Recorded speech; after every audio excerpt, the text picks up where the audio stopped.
Okay, so our purpose here is to speak about NP completeness today.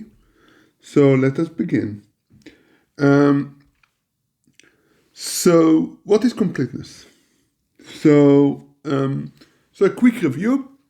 A decision problem is an NP if the answer to the input is yes, and one can provide a short proof, by short I mean polynomial size length in the input size, such that given the input, given the proof, a verifier or a certifier can, in polynomial time, verify that indeed for this input the answer indeed should be yes. And the difference between NP and P is that in P you have to solve the problem. In NP you just have to verify the yes answer. So it's significantly easier. And similarly, co-NP is like NP, except that we need a proof only if the answer is no. Okay? The reset is in NP.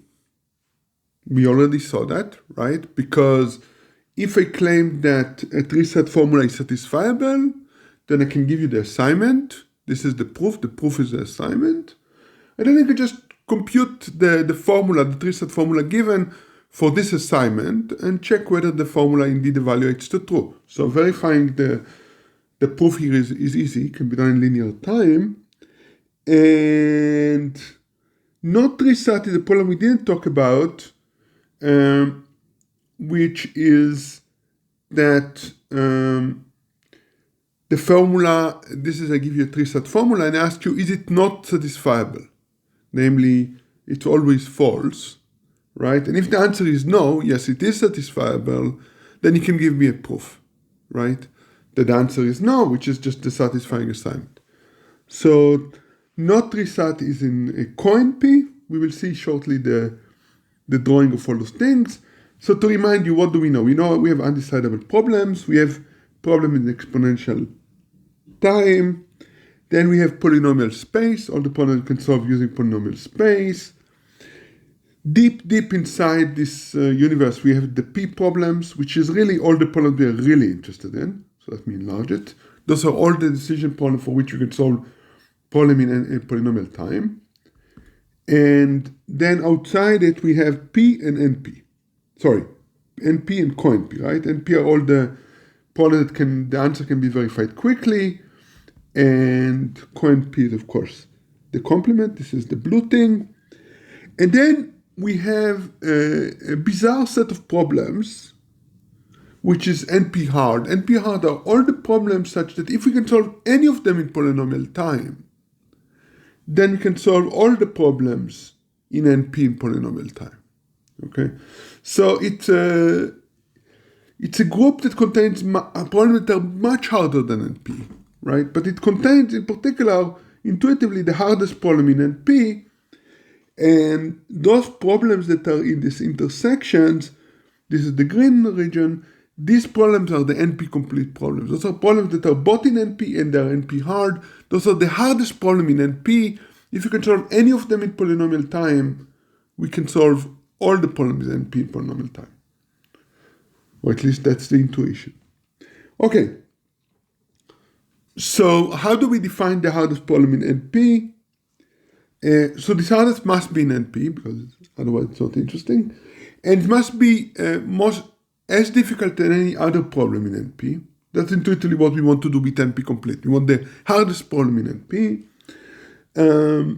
So a problem is said to be NP complete if it's in NP, and any problem in NP can be reduced in polynomial time to x. Now think about it. This is at first sight this looks like, I want a pink unicorn, right? Because this is saying I have a problem, and any other problem in NP, and that, there are, by now we know thousands, if not tens of thousands in problem in NP, right? Natural problem, I'm not speaking about stupid variants. So all those problems can be reduced to this NP complete problem, right? This seems like, everything can converted to this problem. It seems like a magical statement, a very hard requirement it's not clear why there is any hope even of having such a problem, right? But fortunately, the answer is yes, we have a problem like that. But before we go there, let's see the benefit of having an NP-complete problem. If a problem is NP-complete, and this problem that is NP-complete can be solved in polynomial time, then P is equal to NP, and vice versa, right? One direction is easy, right? If P is equal to NP, all the problem in NP can be solved in polynomial time. In particular, NP-complete problems are in NP, so they can be solved in polynomial time. So this direction is boring. So let's do the other direction. Suppose that X can be reduced solved in polynomial time, and X is, as we said, is NP-complete. For every problem in NP, right, we know that there is a polynomial time reduction from Y to X. This is by this definition of being NP-complete. This is the pink unicorn property that it's very hard to believe it exists, but it exists, right? So we can in polynomial time reduce the problem Y to X. Now, if you can reduce a problem from Y in polynomial time from Y to X in polynomial time, and X you can solve in polynomial time, then we showed that you can solve Y in polynomial time, right? It was just you do the reduction and then you plug it into the solver for X. Okay. As such, all the problems that are in NP can be solved in polynomial time, namely Y is in P, which in particular means that NP is contained in P. Since we already shown that P is contained in NP, we get equality. Right? So that's this direction. The other direction I did before, it's easy. Let's move on. Okay, so here's the big one. Well, maybe not quite, sorry. A problem is NP hard, as we said. If for any problem in NP, we can reduce in polynomial time to the problem X. Okay? And an NP hard problem might not be in NP. It might be much, much, much harder, right? So this is to remind you the figure we had, NP hard are all those problems, right? This is this huge set, right? It's really important to remember that it contains much harder problems than NP. Okay.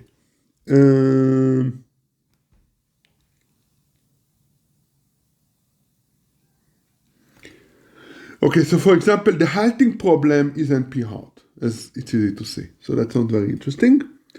Now, if a problem is NP-complete, this is one of the hardest problems in NP. We believe that P is not equal to NP, then it says that that it should not be solvable efficiently. Right? If you show a problem is NP-complete, you effectively prove that it cannot be solved efficiently as far as we know, right? Similarly, if you can solve it in polynomial time, that would imply that P equals NP. This is, pigs can fly. Extremely unlikely, but who knows? Right now, this NP-complete stuff, NP-hard stuff, and so on, this is all from the 70s, right? People spend, at the minimum, close to 50 years now, thinking about those problems, trying to show for some NP-complete problems that it can be solved in polynomial time, or alternatively showing a lower bound that you cannot do it in polynomial time. It would be a bit harsh to say it, but despite this ongoing effort for 50 years, we are as close to resolving this issue now, I think, as we were 50 years ago. We know a huge number of things that don't work, right? There is really a very active research going on this, and we still don't make progress on it. And I try to give a feeling why it's so hard, because lower bounds are extremely difficult, and we believe the answer is no. So we need to prove a lower bound here, and given a problem, saying statement about all possible algorithms to solve this problem is an extremely difficult thing to do. So we are far from it. We have some weak bounds, we have some conjectures, but as I said, the problem is still far from being solved. Okay, so that is the situation. Next, we will speak about a problem that does belong to NP complete. So this class is not just empty.